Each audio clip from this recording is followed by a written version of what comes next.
Clovercrest Media Group presents a CMG podcast. Keys to the City. Keys to the city, baby. When you see us, so you know. Crossed up by Kobe, will float to Shaq, and then Shaq goes like this, and the rest is history. Pay attention. Don't tell me what to do, devil woman. But speaking of those Lakers, hold on. But I didn't make I said Denver's gonna win. Yeah, you did. You said that. There's no other show like that. Clovercrest is doing great things right now. Streaming everywhere.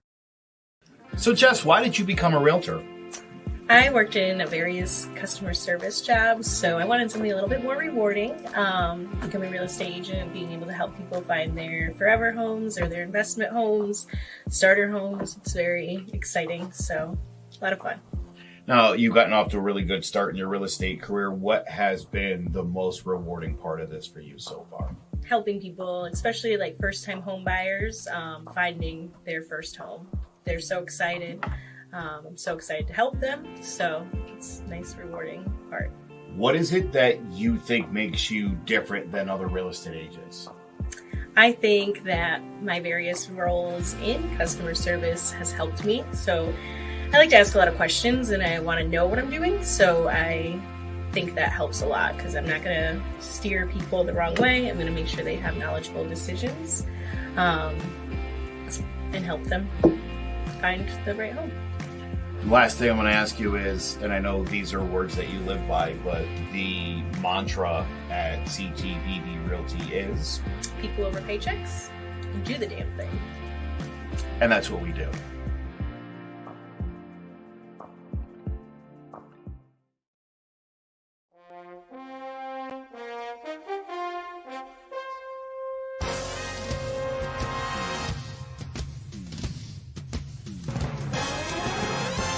The Giants are running New York like the Times as Danny is dropping all sorts of dimes. Saquon's thighs are ruining defenses' lives and Leonard Williams making opposing QBs feel him. Receivers think it's scary to line up across James Bradbury, and the Giants have a bright future led by Coach Judge, Jury, and Executioner. Tune in to Drawing About the G-Men every Wednesday at 6, live on Facebook, YouTube, and Twitch. This ain't some clown show organization or something else. Hello, ladies and gentlemen. Welcome to Drawing About the G-Men, the Giants football podcast. I'm Big Chase, joined by Sean Scanlon and King Zay. What's going on, guys? No Joe today. He's got to work. But, Zay, PTSD, bro. how are you surprised? We just got through the season. Why do we have to relive this so early? Like that was last week's intro too. Why are you so surprised? I must have been late. Oh, that was heartbreaking. Dude, yeah. But so now, I mean, we got meaningful football to talk about. So we'll keep the Giants. Big shout out to Hector there. Keep your heads up. Yeah, maybe. Let's just hope. Right GM, right head coach. Put us back on the right path. But last week we talked about what head coaches we want. But we got to milk the Giants as much as we can because, I mean, we got a little bit because we do have meaningful football to talk about. So last week we talked about who are the coaches going to be. Now we got who should the new GM go after, who should they get rid of, what big roster moves should the new GM take as soon as they get their job to put the Giants in the right direction. Sean, what do you got? Yeah, so I did a little research before the show with all the salaries and who's going to be a free agent, who's not going to be a free agent coming into this year for the Giants. So put myself a little list together for the guys that I would cut right away, and it's going to save us about $15 million. So I'm cutting Sterling Shepard. I know we've talked a lot about Sterling Shepard in the show. I love Sterling Shepard because he reminds me of the days when the Giants were good. He's the longest tenured Giant. He was on the last playoff team. But and I love when he's on the field. Problem is the last 3 seasons he has not been on the field. He gets injured a lot. I think he's got a good chemistry with Daniel Jones, but it kind of hurts when he's not on the field. So that's a big contract for a slot receiver that doesn't give you much production. So get rid of him. That saves about $4.5 million. Kyle Rudolph, it saves you about $5 million. He can kick rocks. He can get out the door. He gave us that one big catch against the Chargers in a blowout, and other than that, he didn't do really anything for us. So thanks for your service, Kyle. We'll see you later. Catch you. I'm cutting Dexter Lawrence. I know Joe loves Dexter Lawrence. I wish he was here for this show, but he doesn't give you pass rush from the interior. He's a good run stuffer, but we already have that in Leonard Williams. We have a cheaper guy in Austin Johnson that could do that, who is also a better pass rusher than Dexter Lawrence. So for where he was picked in the middle of the first round, he just never lived up to that production. I think he's a fine starter, but I think for the money that he's making, we could definitely get an upgrade there. So he's gone. Riley Dixon, cutting him, that saves you about $3.25 million.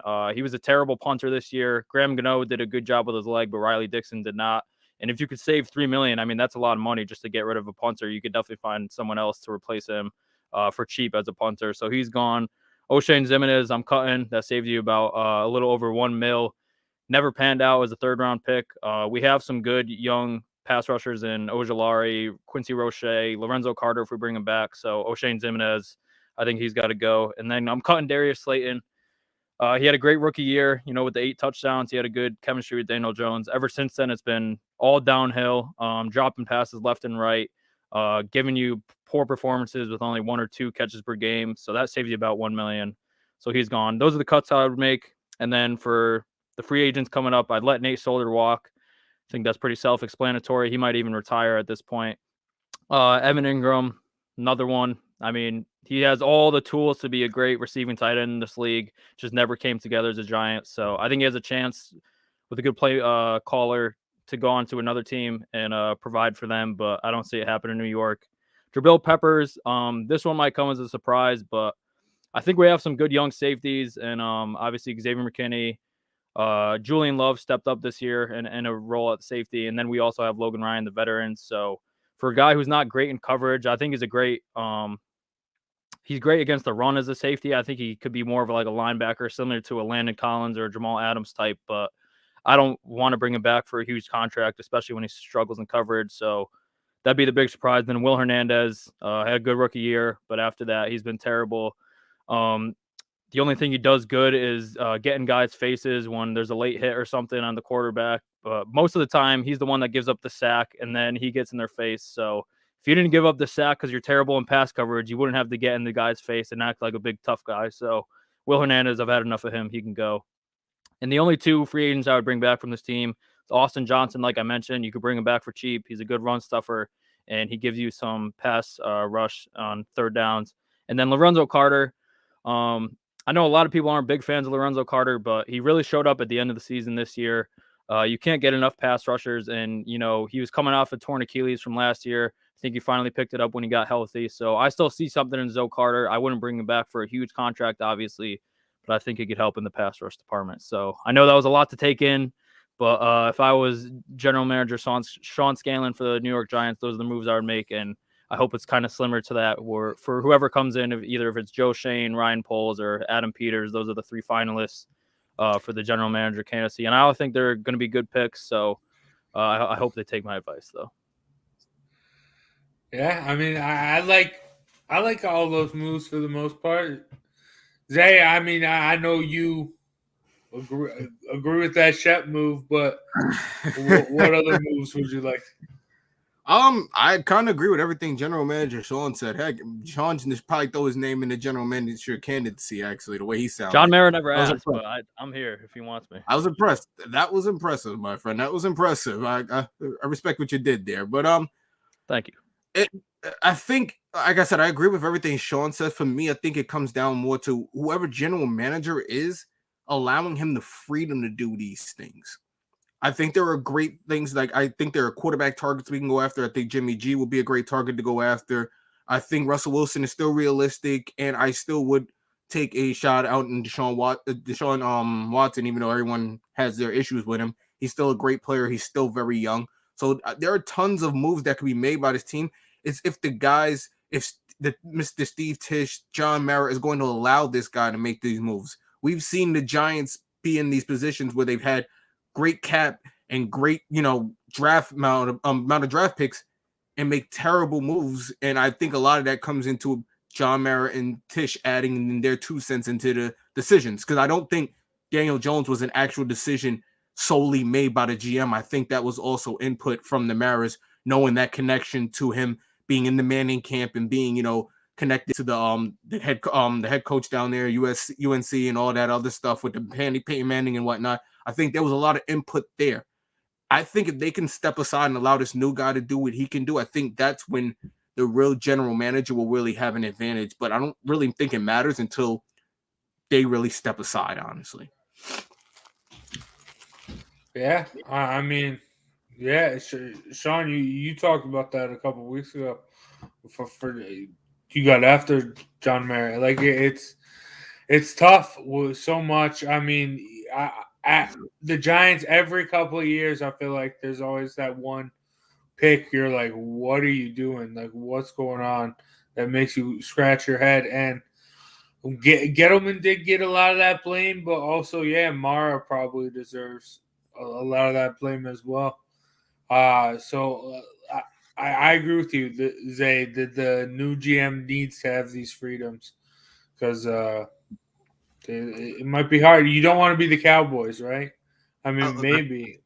I think the people making, decisions to give medium Pepsis out when you can obviously give out large Pepsis at your games. I don't think they should be making the personnel decisions on the team. I don't think they have a good understanding of good decisions. But I mean, hey, I'm not a team owner. Look, I'm just a guy commentating like you guys. We're just talking crap. Yeah. Well, yeah, I think the owners realize that too, because this is the first time where they're not interviewing guys from within the organization since I think 1979. So it's been over 40 years since they've done this. They brought guys from outside organizations, a lot of good teams too. The 3 guys I mentioned, who are the candidates, are from the Bills, the Niners, and the Chiefs, who have all been contenders over the past 4 or 5 years. They built up good organizations with the teams we're with. So I think John Mara and Steve Tisch finally realized that, we can't stick to our old ways. Football is evolving. We have to evolve with the times. And I commend them for that because they're usually just interviewing people they're familiar with or family, friends, people like that. But they're finally stepping outside the organization, which, gives us hope that, maybe the Giants are actually stepping in the right direction here. Like Zay said, I think they're going to give more power to the GM because usually they have their 2 cents to throw in. But they actually let a guy come in and rebuild it the way that he wants to because, he's got the credibility to do that. I think it definitely helps us out. So I think the owner stepping aside, let the GM and the new head coach do it, is definitely a good sign for the Giants moving forward. Yeah, only time will tell. And I have a feeling that some wheels will start turning and we'll start to figure out. We'll have some news within the next 2 weeks about what the future is going to hold for the Giants. Who will be the new GM? Who will be the new head coach? But I think by next week we'll have our GM at least. Maybe not the head coach, but I assume that our new general manager will be hired by the next time we do the show. Yeah, probably. I agree with that. Yeah, but it's just a scary thought who it's going to be. It's really. Yeah, but it's a fragile fan base right now. We can't afford much disappointment after this.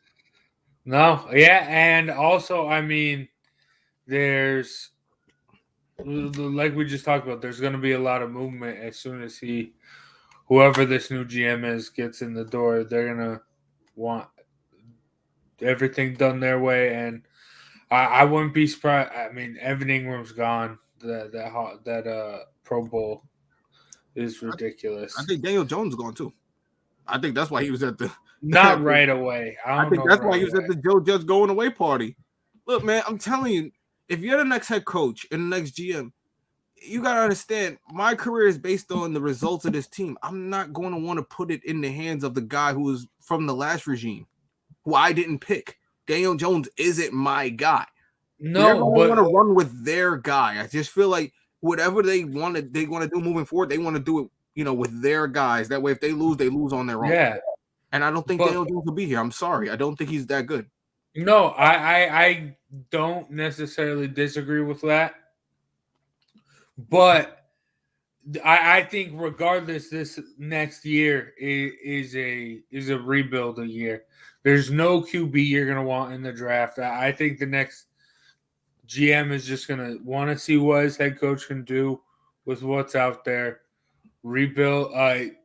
Use those 2 picks. I hope that's just O-line. Just build up the O-line. Get an edge guy maybe. But definitely at least one O-lineman definitely is in need. That's what you need. And no QBs. I think just wait that year because, I mean, the Giants sucked this last year.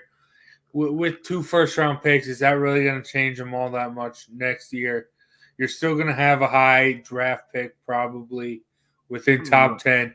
That's where you can get your QB if you're the new GM. That's one thing I don't want. Don't be. I wouldn't go that far. That's a little dramatic. I think that's a little dramatic. I think you rate the right moves. You need to rebuild. You need to start. It's not going to happen.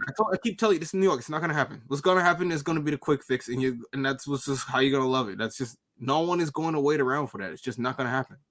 They're going to find. We've been waiting around for 5 years. I think you could wait for 1 year. I understand. I'm just telling you. I just don't think a quick fix trade for like a Russell Wilson or Deshaun Watson. I don't necessarily think that's gonna. Maybe that might put us where the Eagles are now, or maybe up with the the Cowboys. But I still think no. Listen. I'm not. I think the Giants, if maybe like a Russell Wilson or Watson or someone through a trade, Jimmy G, you mentioned earlier, Zay, something like that, you get that quarterback. I don't think the best the Giants will do is the Cowboys with that. This quick fix stuff. Get to you'll take 10 you'll take 10 you'll take 10 but get to the play and then just lose. Like you can do great in the NFC. Joe would take it. We've heard Joe say that many times. People have winning seasons. I know, but if you want the Giants to actually build something and get to a spot to where they can compete for a Super Bowl, you need to actually build it out and flesh it out and build a good foundation. And just a quick I'm agreeing with you, but there's no reason why you can't bring these guys in. Still try to, and if you bring a Russell Wilson in, realistically, if he was I don't know if it's going to happen, but if it were to happen, he instantly makes that offense better, regardless of what the line situation is. Because then you can go out and get some linemen who don't have to be the best, but they just can be decent, and then you can have something because you have something offense, you have something defense. Then you can start finding your next quarterback to learn under Russell, and then start building that line, but you can continue to compete in your division, especially the NFC East, which is always going to be an open division. That's the thing. Yeah, but then you're damaging all the draft capital that you have for a quick fix. I'm saying you're satisfying your fans and you're fixing the team, and if you do it right, you could do both. I think if you pull it off right, you could do both. But the thing with that, though, Zay, is while I kind of agree with you, I do think that I just don't know. I don't like that. This quick fix stuff just isn't going to work. It's going to put them, competing for the division, just not for a Super Bowl. You need to build something up. Yeah, it's going to be like 2016 all over again. And then we're going to be right back at the bottom. We have two first. One of those picks will be required, obviously, to get Russell. If you were to do that move. And then you could get that second pick. You could get the best lineman available on the other side. And then you can go out and sign you maybe the second best center available or the second best guard available, or whatever you could do. And you can start solidifying that line. But I'm saying we have seen what Russell Wilson has done on a terrible line, with a terrible defense. We've seen what he's done with these teams. The Giants have a good defense. Obviously, they need a pass rusher, but they have a good defense there. The defense's flaws is that they stay on the field too long. It isn't really that they're a bad defense. It's because the offense can't stay on the field at all. They don't. If that offense were to go, that defense would be one of the best defenses in the league. I'd argue that. If that offense were to go, I agree with you.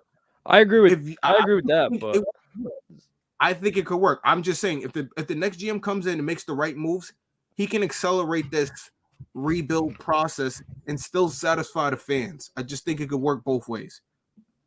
If you make I the think right the move. offense would be much better, but two problems I have is that we don't have the weapons that Seattle has right now. We don't have a DK Metcalf or a Tyler Lockett. I think that's one of the best receiving duos in the league. And second of all, if you want to go out and sign a lineman, even if you draft one in the draft, we don't have any money to do it, especially if we take on Russell Wilson's contract.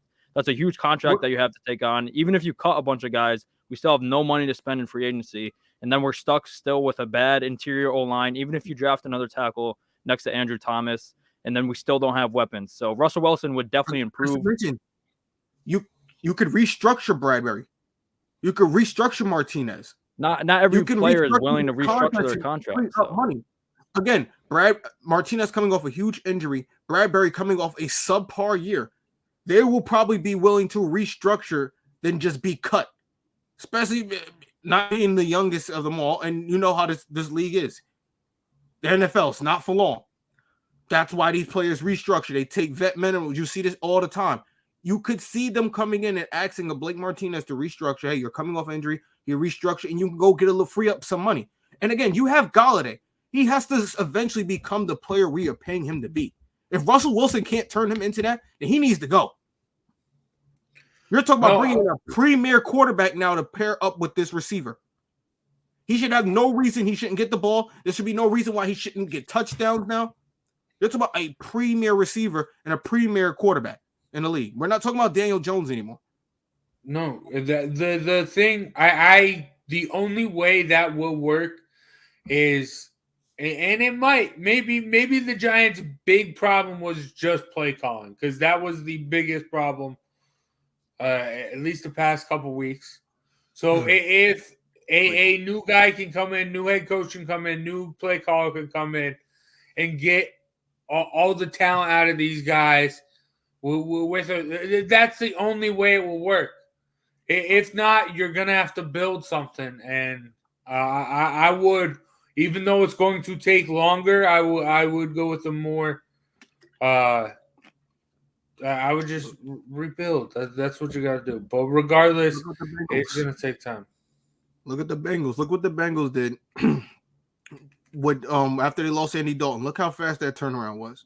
It don't got to take forever. You just got to make the right moves. Yeah. But yeah. So I mean, they could be in the Super Bowl this year. They could. So I'm just saying that. We'll talk about that. You're right. It is possible, and we'll get into that. But first, let's take a quick break and hear from one of our sponsors. Do you have a 401k and some savings for future retirement, but you don't even know if it's enough to live off of? How much is enough? And how often do you think about it? The team at JPEX Financial Group can help set your mind at ease. We specialize in creating strategies, doing the planning and managing of your financial, educational, and investment needs. We help clients pursue their investment goals with sound financial strategies. You deserve a personal, tailored plan. Lasting, meaningful, and open relationships are the foundation of our practice. You've worked hard for your money and should feel confident with your investment choices as you make decisions for your financial future. Your goals are our goals. We are dedicated to your needs and hopes for your future. Visit our website or give us a call at 860-430-5397. All right. Playoff best bets. There are our records. Sean 3-3. Zay and myself going 2-4. Just not good at this. Yeah. There's a lot of playoffs left. There is, yes. A lot. Thanks for the encouragement. You're the best. Got you, Zay. Yeah, but we'll see what happens. Let's start things off with who we were just talking about, Cincinnati Bengals, going to Tennessee to take on the Titans. Derrick Henry back. Sean, what you got? I have Bengals plus 3.5. I think the Titans are going to win this game, but I think it definitely will be close.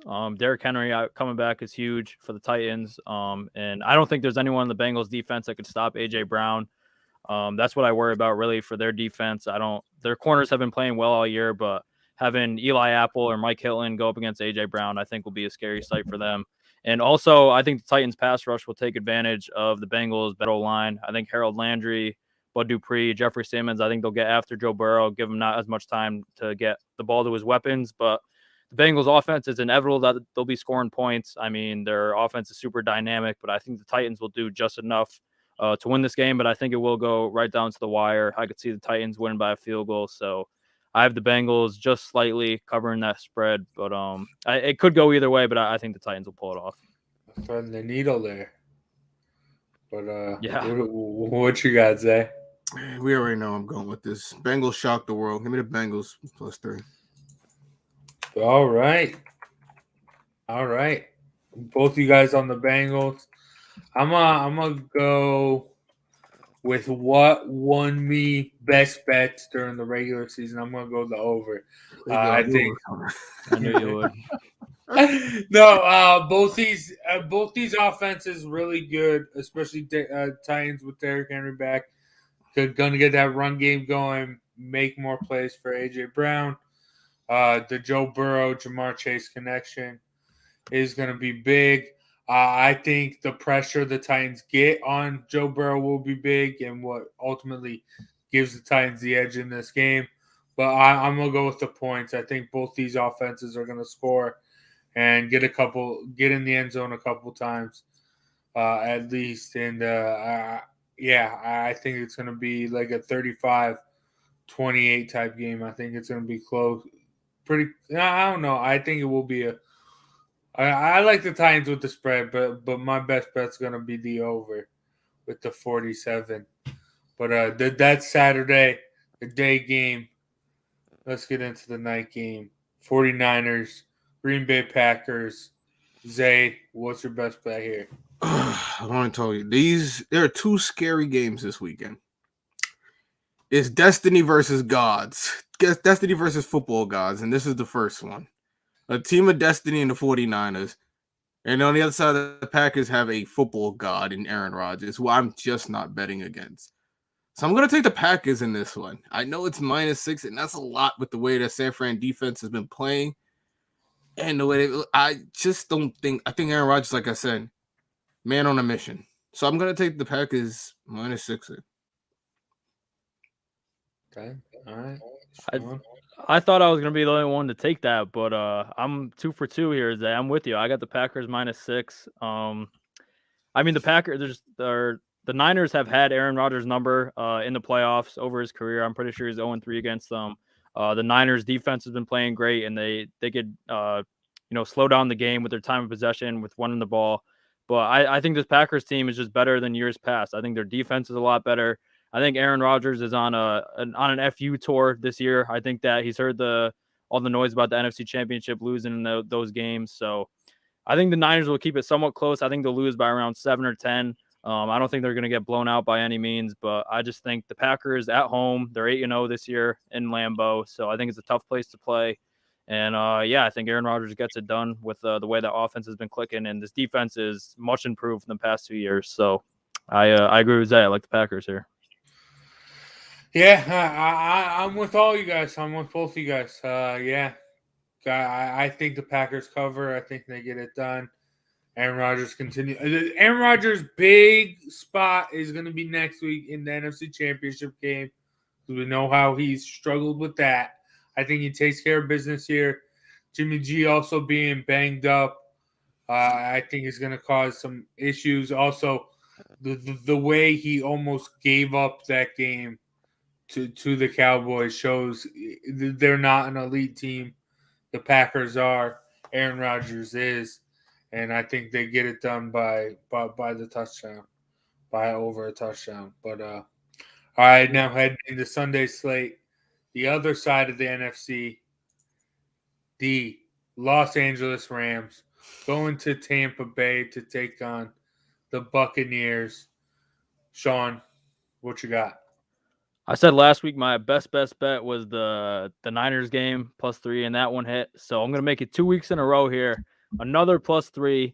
I got the Rams here. I think the Rams will win outright. I'm gonna sprinkle some money line on that when I bet on Sunday. I think that the Bucs are obviously great at home. They have Tom Brady, but with the weapons being hurt, that defense, I don't know if they're going to be able to contain Cooper Kupp and Odell. And Cam Akers, the way that he's come back from a torn Achilles in 6 months is absolutely insane. He played great on Monday night.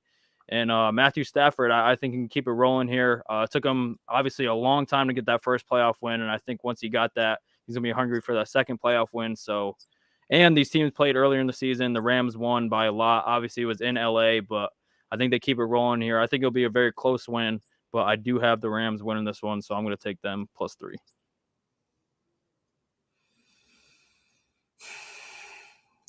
Again, I left you guys speechless, huh? I know. Again, a game I mentioned before, two games staying away from. Team of Destiny versus a God. I'm just staying away from it. I'm taking the over. I think this is going to be a high-scoring game. I think both of these teams are not going to want to lose. As much as Sean is talking about, the weapons being banged up, we continue to see week in week, Brady just kicks these no-name guys and just makes them look like Pro Bowlers. That is true. It's just absolutely amazing how he continues to do this. It's irritating at this point. And I'm not betting against him no more. And the Rams, I think, are loaded. I think, like I said, if they get past this game, it's hard for me not to see them in the Super Bowl.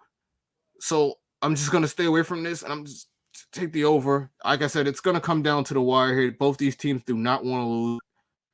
We know how Brady is. We know Stafford's gotten for this. We know what that whole Rams team's got at stake, obviously, with no draft picks coming up. So I'm going to take the over. There's too much in this game. There's too much drama. Give me the over. I'm staying away from this. I'm not mad at that over, but I think the Rams defense is what's going to win them this game. I think Jalen Ramsey's going to shut down Mike Evans, and it's just going to be tough.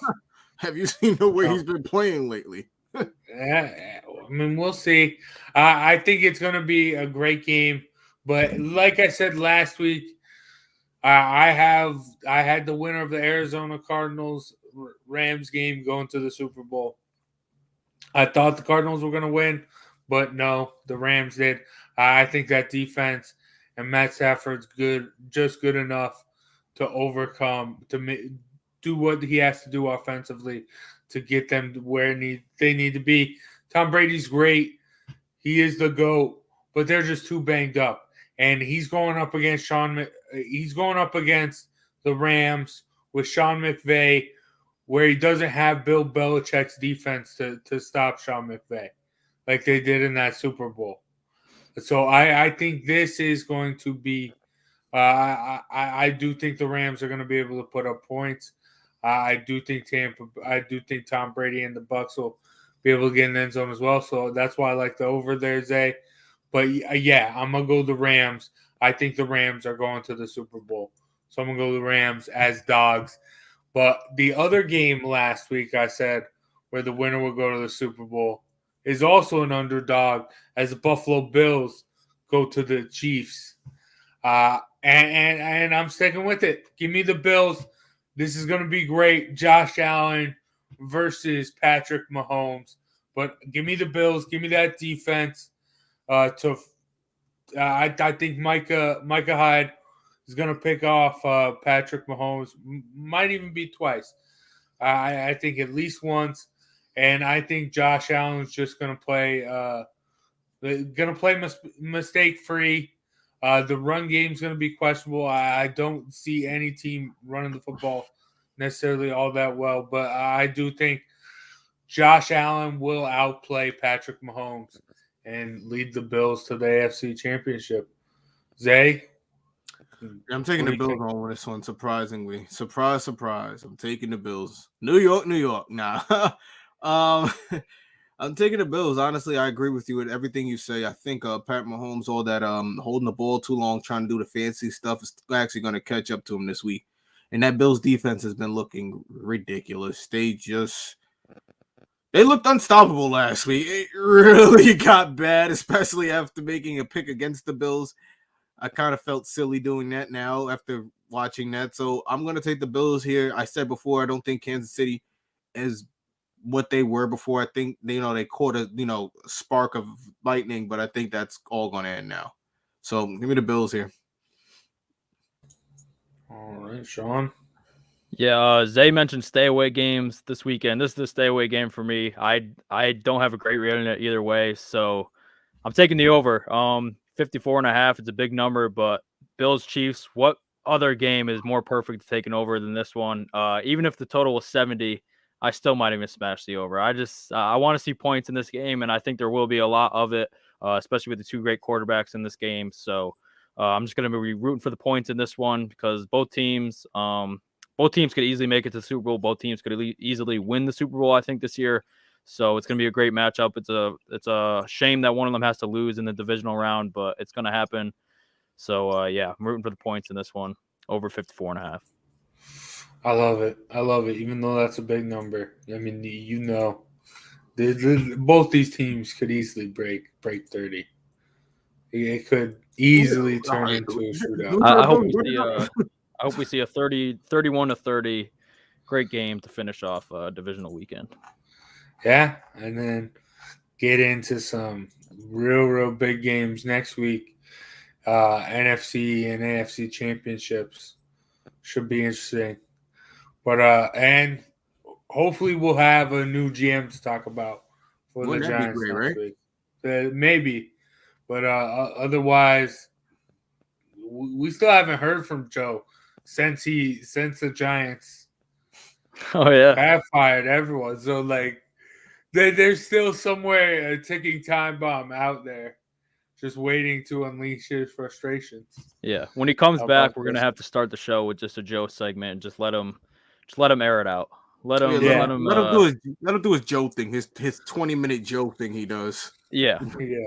Yeah. But all right. But for myself, Big Jace, Sean Scanlon, and King's Egg, this has been John about the G-Men. Brought to you by Clovercrest Media. Make sure you check out www.clovercrestmedia.com. Check out a bunch of other great sports podcasts, not even just sports podcasts, true crime, political. Go check it out, clovercrestmedia.com. But thank you guys for watching. Thank you guys for listening. And we hope to see you next week for more John about the G-Men.